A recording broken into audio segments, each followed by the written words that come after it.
Hey everyone, welcome to the Elite Real Estate Podcast brought to you by the Clean Eats Cafe. I'm your host, Sam Popple, and today we have an exciting guest coming on. Today we're going to have Mathias Wilson. He's the co-founder and CEO of Capital Velocity Investments. Matthias has 10 years experience in real estate as an investor and operator. In that time, he's acquired and now manages 14 million plus in terms of assets under management, his multifamily portfolio. He is the lead principal on 3 syndications and co-sponsor on an additional syndication, raising approximately $6 million from passive investors to purchase a total of 300 multifamily units, and has delivered over $1 million in returns to his investors as of March 2025. He is in 2022. He separated as a major from the U.S. Air Force after a 14-year career in flying, supervising special operations aircrafts, and he deployed 9 times to multiple combat zones. In his final assignment for the Air Force, he led over a dozen large-scale air and ground integrated combat exercises, each involving thousands of troops and dozens of special operations aircrafts at locations all across the country. His education includes a bachelor's in history from the University of Kansas and an MBA in management from Liberty University. So without further ado, let's talk to Matthias about real estate syndications. Well, thanks, man. That was a pretty sweet introduction. I'm so glad I wrote that. Oh man, hey, it's all about you, and our guests needed to know because I mean you're definitely qualified to talk on this topic. I actually got to meet you and hear you talk about a little bit what we're talking about today at a meetup a couple months back. Which I'm excited because at the meetup I remember asking the question about insurance, kind of messing up the deal at the time, and I had the feeling you guys were going to bring it back around, and as we're talking before the show, it is back on the table. So definitely excited to talk about that. And all of our listeners will be able to hear how to get in contact with Matthias at the end of the episode. So if they're interested in investing in this deal that he has going on, they will be able to reach out and talk to him. So just putting out there, it's a great time to learn about Matthias, his methods to how he finds these deals and get to know him. So that way, if you wanted to reach out and start a relationship with him, so that way, hopefully you can invest in one of his future deals, because it looks like he has a lot. He has a very good niche from what we were talking about before the show. So, man, tell us a little bit about life before real estate, childhood, college, things that led up to be the man you are. Yeah, sure. First, I do want to say that the type of offerings I do, I can't advertise out. So I can't talk about any specifics on the deal. If you want to invest with us on anything, just reach out and we'll get in touch and we'll decide if it's appropriate to share details on any particular investments we have. But yeah, man, I was always obsessed with investing. I'd say I remember the day, like my mom had a purse and they used to have these little pocketbook things with calculators like built in, like you could open up the zipper, the little pouch wallet thing, and they had a little calculator in there. And I don't know why I was playing with it, but I like to play with calculators and I would just mess around. And I remember the day that I figured out what compound interest was, because you just keep hitting equals, and I started thinking, I was like, wait a minute, if this works I turned some pretty tiny numbers into some pretty giant numbers, and it only takes a few times of hitting equals. And so that kind of blew my mind. I'll remember that. But yeah, my dad was military, was a Green Beret. I grew up at Fort Bragg, North Carolina. So I was obsessed with investing, but I didn't know anything about it. And I just kind of knew we grew up working class. Dad was enlisted. Mom didn't work because I have 5 siblings. So it was a full-time job. I was homeschooled too. So mom was busy. Let's put it that way. Right.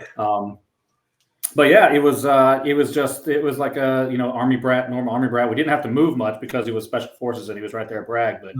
But we were living the military. He'd disappear for 8 months at a time, that kind of stuff. So naturally, I decided to follow suit. Right. Yeah. No, that's cool. So did you join the Air Force right out of high school, or did you go to college first? I went to college. I went to the University of Kansas. I did ROTC there. So I'm originally from, you can see the Chiefs hat. I'm from Kansas City. My dad's mom, everybody's from Kansas City. Dad retired in 2002, right before I graduated high school. and my parents split up too. So mom moved back to Kansas City, took all us kids with her. And I knew I thought about trying to go to a college in North Carolina, but I was like, I think I'm pretty much done with this state at this point. Right. So I went to Kansas, got into ROTC there, did the undergrad. I started off as an engineering major, like most of back in my day, the ROTC cadets did, because we thought that's what you had to do to fly airplanes. And then halfway through, we realized that engineering is hard, and and it wasn't. I'd rather go camp out and watch basketball games than do engineering work right. and stuff. So switched over to history, and they still gave me a slot to go to flight school in NAF school. So it worked out pretty well. Oh, awesome. So when did you join the Air Force? Were you flying? I flew C-130s. I flew. Fortunately, I knew I wanted to go special operations, kind of follow Dad's footprints a little there, or footsteps a little there. But I just was worried that I didn't want to be. What's the line from? I didn't want to be flying rubber dog poo out of Hong Kong like they talked about in Top Gun. So I knew I wanted to kind of be tip of the spear, go see stuff, and make an impact. So I was high enough in the class to get my first choice of special operations aircraft to Eglin/Hurlburt down here, and I got MC-130Ps. Did that for 5 years. They retired that airplane. And I transitioned over to the AC-130U gunship, which was also stationed here. So I got to do an entire career after flight school and training right here in the Panhandle of Florida in Destin. Oh man, that's awesome. That's like everybody in the Air Force's dream right there. I know. There's a lot of people hating me right now, going, "Come on!" I haven't. I flew a couple of TDYs out to Cannon Air Force Base, and thank God that's the most time I had to spend over there in New Mexico. Yeah, so I was going to say, there's a number of times, because I grew up here in Destin and, spent a lot of time in Fort Walton over on Okaloosa Island. So met tons of military on the beach over the years. And so many times have I gone to the beach where I'm meeting someone on their last weekend at Eglin right before they go ship out to, I think they say it's somewhere in New Mexico where everyone gets the orders to where no one wants to go after being here. And, yeah, so I think that's awesome that you were blessed and got to stay here. Very fortunate. This whole time. So when did you first catch the real estate bug? Anyone early in life inspire you, or when did that happen? No, so kind of back to my parents. Neither one of them went to college. I think my mom did a year past before she started having babies. In maybe 1 year, I don't even remember what she studied, but. My dad didn't get one until way later. He was doing bachelor's work while he was, promoting through the ranks and stuff. So nobody was financially savvy at all in my family. And so it was kind of like everything that I did initially, it was all just kind of intuition and kind of self-taught because I was like obsessed with it. I was trying to figure out how, I started a boat fund, like when I was in flight school. I started what I called my boat fund. It was just like this time, it might have been $50 a month that I was throwing into this thing. It was like, oh, in 5-10 years, I'm going to buy me a boat. Just looking at different ways to invest. And I wasn't even buying. I didn't know enough about individual stocks, so I was doing like index funds and things like that. Mm-hmm. So I just kept learning, kept getting more into it. Reading balance sheets and whatnot. But then, so my wife was an asset manager. We got married when I was, in 2012. So I would have been stationed down here for about a year and a half in my operational unit. Did you meet your wife down here? No, I met her in Little Rock, of all places, C-130 school in Little Rock. She came down. She's from Iowa. And it turns out she went to Kansas too at the exact same time I did and had a ton of the same friends, but we never once met at school, wow. Which is wild. Yeah. You can't even make that up. But she came down to do a charity bike ride with her sister for like a random another connection that we had. I dog sat for the couple that she knew. And they went out and did the bike ride, and they're like, "Hey, we're going to go out in downtown Little Rock with a couple of single girls from Iowa after we get done. If you dog sit for us, you're invited to come out with us." And I was like, "Okay," twist my arm. And then that's when I met. We realized we had all this stuff in common, and we kind of hit it off. And 2 years later, we got married. But she was an asset manager working for Wells Fargo subsidiary up there that took over. Like this was 2010, 2011 timeframe. So there was a whole bunch of bank owned properties that they were worried on working on like marketing, reselling back out because they'd had to, repossess them. But she was like, hey, if I'm gonna lose this job, come down and marry me and live wherever I'm at. She was like, I could do real estate. So she decided to get her license, and her mentor that was like showing her the ropes of being both an agent and as an investor. I kind of we'd had a few conversations where I was like, oh, I want to invest, but I had no idea even that people invested in real estate. Really, intuitively, it obviously makes sense. People do it, but it was nothing I was familiar with. But he would basically just told her, you guys should buy this house, some house that was an REO, sitting vacant for like 5 years, but really good location. It didn't need much work, just sitting there vacant. It was $65,000, the house that we bought, which is crazy. And this was in 2015, 2016, 2015. And where was that? It was in Crestview. Oh, wow. Okay. Yeah, it was in South Crestview on the east side of 85. And it was in a great little Oak Streets over there, one of those neighborhoods. And, we were like, okay. As I started, I have that kind of curiosity about me. So where when I hear about something and people recommend stuff, I'm like, I start digging in crazy. So I found Bigger Pockets. I found all these different, podcasts and websites and blogs and stuff. And so I just started kind of going all in, digging. And I was like, you know what? This might actually make sense. We were terrified of taking on any extra debt. So we were like, all right, well, we're going to put as much down as we possibly can. And they're like, no, you're not, because we're not going to write a $20,000 loan. We'll write a $50,000. Like the 50 was the minimum. So we had a little bit more cash than that saved up. So, so we ended up like financing $50,000 and then paying it off as fast as possible, which was like a matter of months. Fixed it up. Just did like, maybe 10 or 11,000. And then we started looking at, I was like, cool. So we're getting some cash flow. I didn't know anything about tax savings or anything at that point. So I was like, okay, I'll look and see what kind of valuation we get, because I was learning about the Burr method at this point. Right. So I'm like, what we do with some cash and buy another house maybe. So I went to like just shop and see like, hey, what could we possibly get? And they were like, okay, well, we'll give you a valuation of $119,000. We'll give you a check for $87,000 today. And I was like, I saw where this was going. I was getting excited. You're like, hang on. I'm like, might really be onto something. And it's still going to cash flow a few $100s a month. I was like, okay, now we're talking. So then if I wasn't obsessed before, now I was on steroids obsession. So we bought 2 houses the next year, fixed both of them up, did all the same things. But then I'm also active duty and I'm deploying all the time. So I start to see the writing on the wall, and I'm like, okay, I know real estate's the path. I know that. I got to figure out how to scale. I can't buy 100. I can't keep buying 100 houses and fixing them up. Did those next 2 that you get, were those Burr houses as well? Well, one of them we bought from a friend as a condo, and then another one definitely was. We ended up never. We didn't ever refinance the second one, which ended up having the most equity. We ended up selling it just a couple of years ago. But basically, we liked the idea of having a lot of cash flow and a lot of it. It's almost like a rainy day fund. It's like, hey, there's always money in the banana stand or whatever. So we left one that was not leveraged at all.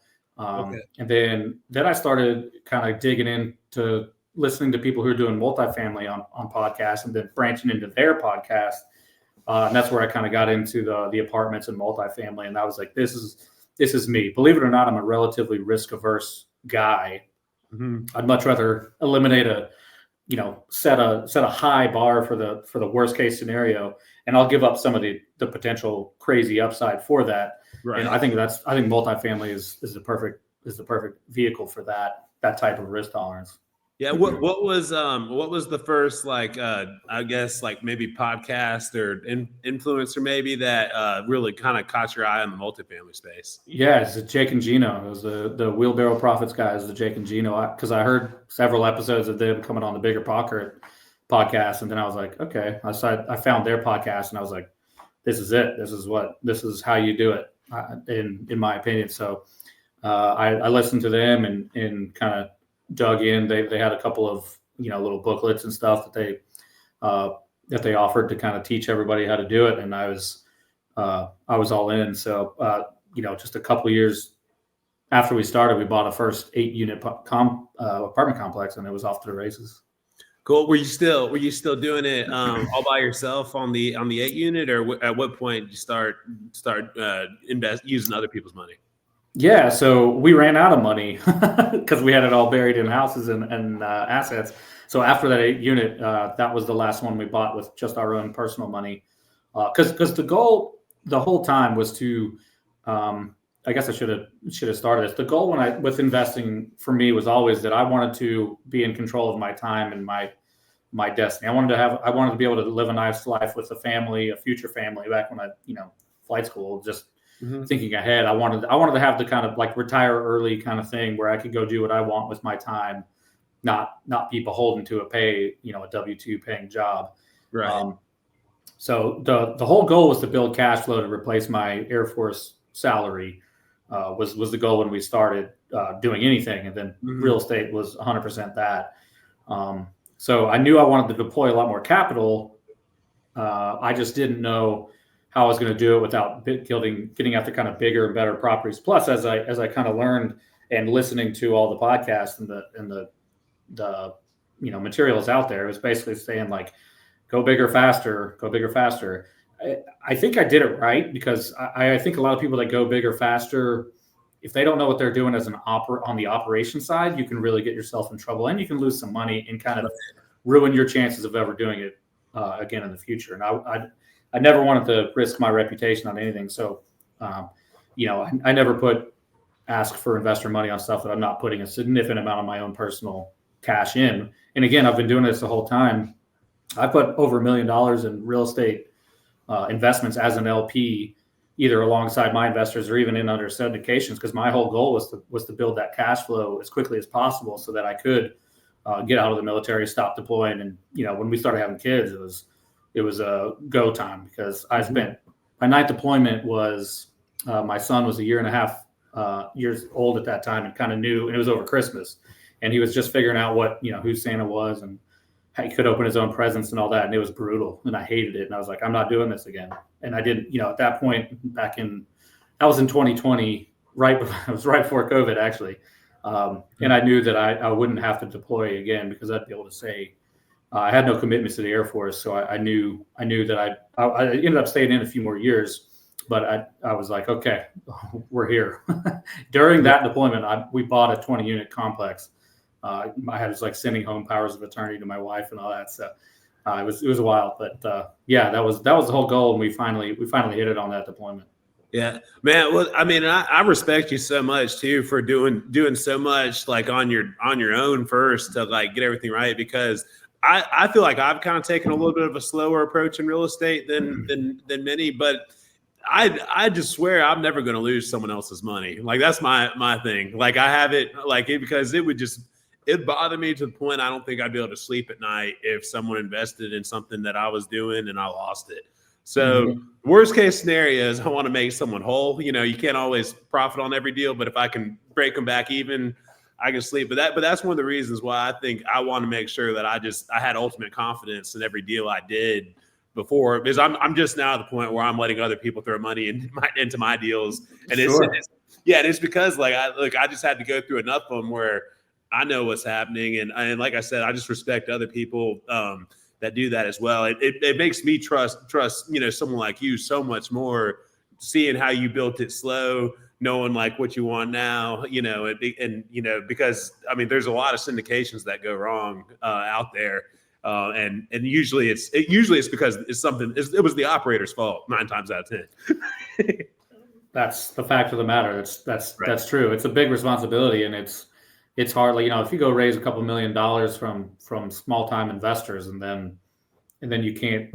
I mean, not hitting your projections is one thing, but if it's in danger of, that having to be bailed out by another fund coming in or something like that, my company, my outlook and my ability to do this would not survive that happening to me. Right. So I just don't. I don't buy deals that I think that's a possibility that's going to happen, and I don't invite investors in. I've been invited to join teams and do bigger deals here and there by other people, but I was having this conversation with somebody the other day. I'm much more selective about those deals than I am with my own monies, because this is me. This is my livelihood. This is my name. And you gotta be careful who you hit your wagon to, because like, your exactly. name, and I mean, if it's a bad deal, it's your reputation at stake as well. 100%. Yeah. But you've definitely done a great job of keeping yours strong. Like I said, that's why I saw you at Caleb Drake's meetup there, and definitely a great guy. There he was one of the first people to be on our podcast, so we're definitely grateful for him. Tell us about life today. So let's get where you're at now, as far as how many of the I know we talked about it in your bio, but how many units do you have under management? How many properties that you guys own versus like manage through your syndications? So I'm lead on, at the moment, it's 80. It's 80 units. We sold the 20 unit. We were right at 100. Okay. Sold the 20 unit, but I'm a junior co-GP on a 208 unit out in Savannah. So that's kind of the crown jewel of the portfolio, I'd say. But the ones I'm lead on, we're right at, maybe it is 100. I don't know. I lose count. we're selling our 17 unit, and we'll be 1031 in that 8 unit here in the next few months. So I've got all kinds of crazy numbers running through my head on what actually is going on. But gotcha. Yeah. And then you currently have, like I said, a deal in Mississippi under contract, right? I do. That's why I just got back a couple hours ago from doing some due diligence stuff. Yep. Cool. How many units is that? It's I can't give any details on that one because I am raising for it, and it would consider. But I do have another Mississippi property that's a portfolio of 55 units up there. Okay, cool. Well, man, I think this was kind of a great way to wrap up part one, and then we'll go ahead and go into part two here in just a bit. That way we can really kind of dive into what it takes to syndicate a deal, how you find those deals, and get a little more in depth for people that are trying to reach that next level in real estate. Where can people get in touch with you or find out more information about you? Yeah, so my website is capitalvelocityinvestments.com. You can find me there. I've got links to, I've got a newsletter, a Substack, where I publish weekly, where I talk all things kind of real estate invested. I got my own podcast, the Get Invested podcast. And then I'm pretty active on LinkedIn too. It's just Mathias Wilson on LinkedIn. I'll respond to everybody there. So as long as you aren't like a AI person copy and pasting some weird intro, like which I get all the time in DMs as my stuff gets more popular. But happy to connect with everybody. Cool. I highly recommend everyone connect with Mathias, because as he said at the beginning, he can't advertise his deals out into the public, but he can tell his friends about it. So if you become one of his friends and talk to him, a couple of times and become real friendly, he can share some of those deals he has with you, and it not be a problem. So highly recommend you get connected with him. Check out our website, theeliterealestatepodcast.com. And we can't wait to see you guys on part two. Thank you for tuning in. We'll see you guys on the next episode.